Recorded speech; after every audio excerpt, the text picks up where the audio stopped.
Bulletstorm is an over-the-top first-person shooter developed by the studio known as People Can Fly. It's kind of like the Burnout of shooters with a little bit of Duke Nukem and a little bit of Firefly/Serenity thrown in the mix. So Epic and People Can Fly have a very great collaborative relationship. People Can Fly are the primary developers of the game, but I'm playing the game 3 to 4 times a week.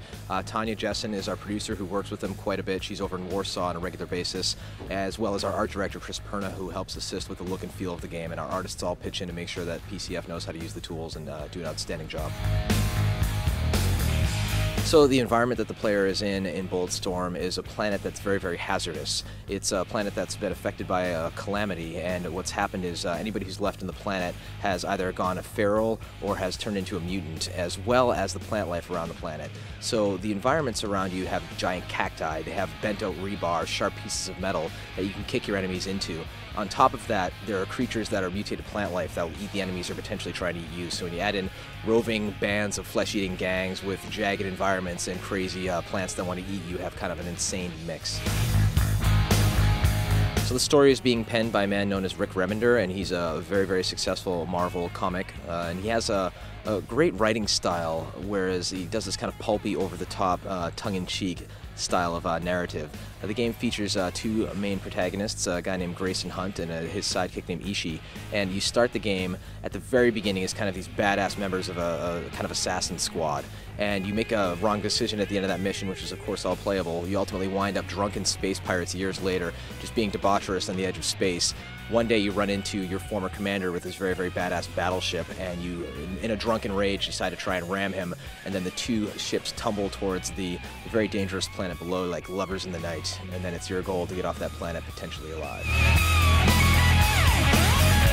So what Bulletstorm does is it brings a new verbiage to the first-person shooter genre. You have the ability to do these body moves, such as a kick that sends your enemies flying up in the air, or a slide, kind of like Mega Man, to slide into them and send them flying.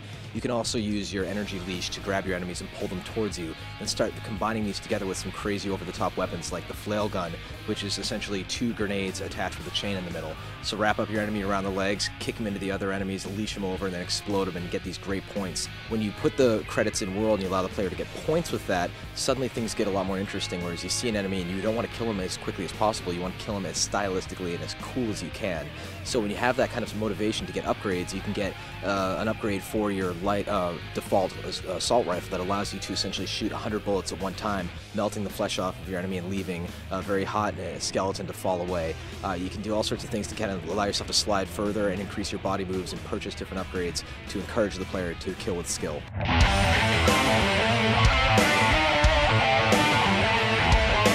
So when the guys at People Can Fly decide they want to do a weapon, they kind of put their heads together and say, like, what kind of craziness can we do here? And we're in the back going, yes, go crazy, do crazy things. You start off with your Peacemaker carbine, which is a base kind of AK-47 of the future, and then you get the flail gun that allows you to wrap people up and blow them up. And then from there on out, there's a lot of very, very great twists on what are traditionally seen as regular first-person shooter weapons that will allow Bulletstorm to own them in its own space, as well as leverage the skill shot system in a creative manner. One of the great moves that you can use to upgrade your leash, which is your kind of energy whip, is this thing called the Thumper, which allows you to whip it on the ground and send your enemies flying up in the air, as well as the explosive trash can barrels that are throughout the game. When you combine that with, for instance, a helicopter, and you come upon a gang members who are hanging out waiting to leave in the helicopter, they ultimately wind up going into the blaze, and you have what is a horrible, gory mess. One thing that we are doing to encourage the player to try different weapons and different techniques is not only having cannon fodder enemies, but also having enemies that counter against some of your moves. For instance, there's a character that comes out in heavy armor that you just can't kick or slide into. You have to systematically pull off pieces of his armor with your energy leash, right? And these are the kinds of things that we as game designers do to keep the game tricky and kind of switch it up.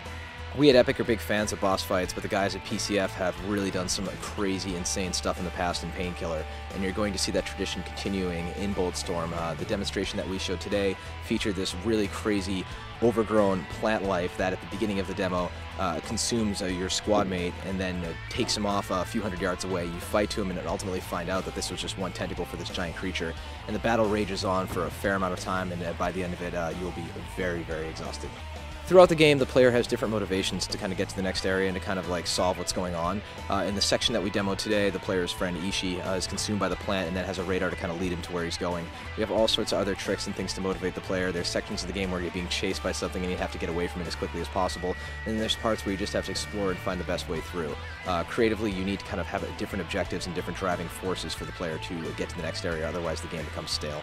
So I'm really, really thrilled to be unveiling Bulletstorm to the public and to have the first footage coming out. I don't believe that anybody can truly get this game until they see it in person. It's a game that kind of puts the fun back in a first-person shooter by not necessarily taking itself too seriously. That's not to say other shooters aren't fun, but Bulletstorm does it with a nod, a wink, and a smile. It's coming out on Xbox 360, PlayStation 3, and PC sometime in 2011, and we really hope gamers dig it.